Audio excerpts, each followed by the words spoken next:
Champions ট্রফির প্রস্তুতি শেষ বাংলাদেশের। আজ মিরপুরে স্কোয়াডের সদস্যরা এসেছিলেন ফটো সেশনে। নাজমুল হোসেন শান্তর নেতৃত্বে এই ফটো সেশনে স্কোয়াডে থাকা সকল ক্রিকেটারই উপস্থিত ছিলেন। অধিনায়ক শান্ত, মাহমুদুল্লাহ রিয়াদ, মুশফিকুর রহিম ছাড়াও মাঠে এদিন উপস্থিত ছিলেন বিসিবি প্রধান Faruque Ahmed, cricket operations chairman Nazmul Abedin Fahim এবং প্রধান কোচ ফিল সিমন্স। চ্যাম্পিয়ন্স ট্রফিকে সামনে রেখে 13 ফেব্রুয়ারি মধ্যরাতে দুবাইয়ের উদ্দেশ্যে উড়াল দিবে টাইগাররা। প্রেস ব্রিফিং এ আজ গণমাধ্যমের সাথে কথা বলেছেন অধিনায়ক নাজমুল হোসেন শান্ত। আমার মনে হয় না কোচ এরকম কোনো কিছু মিল করেছে।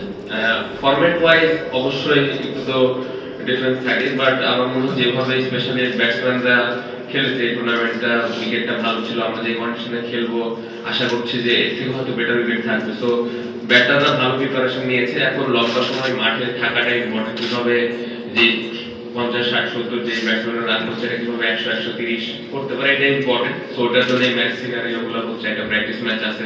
বোলাররা আপনি দেখেন যে ভালো উইকেটের মধ্যেও বেশ কিছু আমাদের বোলার ভালো বল করেছে। সো আমার মনে হয় প্রিপারেশনের দিক দিয়ে আমরা ভালো অবস্থানে আছি। স্টিল আমাদের হাতে আরো 6-7 দিন সময় তো আছে। সো আমার মনে হয় যে এই 6-7 দিন আরো একটু গুছিয়ে নিতে পারবো। না, আমার কাছে এরকম কোনো কিছু মনে হয় না। এখানে যে 8টা টিম আছে, 8টা টিমই ডিজার্ভ করে চ্যাম্পিয়ন হওয়ার জন্য, এবং এই 8টা কোয়ালিটি টিম। এবং আমি বিশ্বাস করি আমাদের টিমের অ্যাবিলিটি আছে। অবশ্যই খুব ইম্পর্টেন্ট প্লেয়ার দুইজনই। আমার মনে হয় এত বছর ধরে খেলছেন, লাস্ট চ্যাম্পিয়ন্স ট্রফিটাও খেলেছেন। সো অবশ্যই তাদের এক্সপিরিয়েন্সটা অনেক important. But as a captain আমি যে জিনিসটা সবসময় চিন্তা করি যে কোনো ইন্ডিভিজুয়াল প্লেয়ারের উপর আমি ভরসা করতে চাই না। পুরো টিম হিসেবে যদি আমরা খেলতে পারি, যেদিন যে প্লেয়ারটা ভালো খেলবো দায়িত্ব নিয়ে যেন খেলাটা জিতাই, অবশ্যই ওই আশাটাই প্রত্যেকটা প্লেয়ারের কাছ থেকে করি। এবং যে জিনিসটা আমি চাইবো রিয়াদ ভাই, মুশফিক ভাইয়ের কাছে, তাদের এক্সপিরিয়েন্সটা যেন প্রত্যেকটা প্লেয়ারের কাছে দেয়। এবং মাঠের ভিতরে স্পেশালি যখন খেলাটা চলবে তাদের ভিতরে যদি কোনো আইডিয়াস থাকে অবশ্যই যেন এটা ওই প্লেয়ারটাকে শেয়ার করে। না, এই ধরনের টুর্নামেন্টে অবশ্যই চ্যালেঞ্জ তো থাকবে, বাড়তি প্রেশারও থাকবে প্রত্যেকটা টিমের জন্য। তো আমার মনে হয় যে আমি স্পেশালি পাকিস্তানে আশা করছি যে 300+ করি হবে। প্রত্যেকটা খেলোয়াড়ই খুব ইম্পর্টেন্ট, বাট আমাদের দেশে আসলে স্পিনার বলতে এখন Rishad one of the best bowler.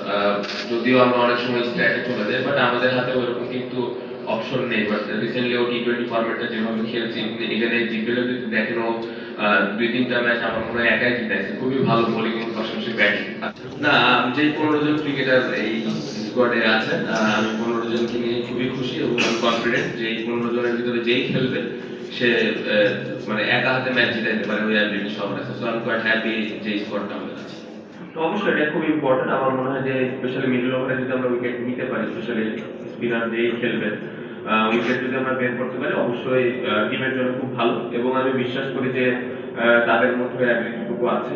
না, অবশ্যই লাস্ট যে চ্যাম্পিয়ন্স ট্রফিটা আমরা খেলেছিলাম ভালো একটা মেমোরিজ ছিল।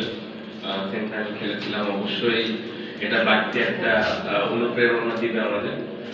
পাশাপাশি দেশের মানুষের এক্সপেকটেশন, পাশাপাশি ফ্যামিলির এক্সপেকটেশন, প্লেয়ারদের এক্সপেকটেশন তো আছেই। সো ওভারঅল আমরা যেভাবে প্রিপারেশন নিতে পেরেছি সোফার আলহামদুলিল্লাহ, বিশ্বাস করছি যে ভালো অবস্থানে যাওয়া সম্ভব। অনেকদিন পরে ম্যাচ খেলবো, ম্যাচ প্রিপারেশনটা আসলে এখানে হচ্ছে। গতকালকে একটা ম্যাচ সিনারিও হয়েছে, আজকে একটা হবে, এবং সামনে একটা প্র্যাকটিস ম্যাচ আছে। সো ম্যাচ প্র্যাকটিসটা ওখানে হয়ে যাবে। আর এই ফরম্যাটটা তো আমরা ছোটবেলা থেকে অনেক খেলছি, একটা প্রবলেম না। প্রত্যেকটা টিমের প্রত্যেকটা ইন্ডিভিজুয়াল ক্রিকেটার কিন্তু ক্যাপাবল একটা দলকে জেতানোর জন্য। অবশ্যই এর ভিতরে এক একটা দলে এক্সপেক্টার থাকে, অবশ্যই সে অনেক বড় বোলার, বাট আসলে এইভাবে ইন্ডিভিজুয়াল আমরা কোনো ধরনের কোনো প্ল্যান করতে চাই। পুরো টিমের একটা প্ল্যান থাকে, কোন বোলারকে কিভাবে হ্যান্ডেল করবো বা কোন ব্যাটসম্যানকে কিভাবে আটকাবো। সো ওভারঅল একটা প্রপার টিম প্ল্যান।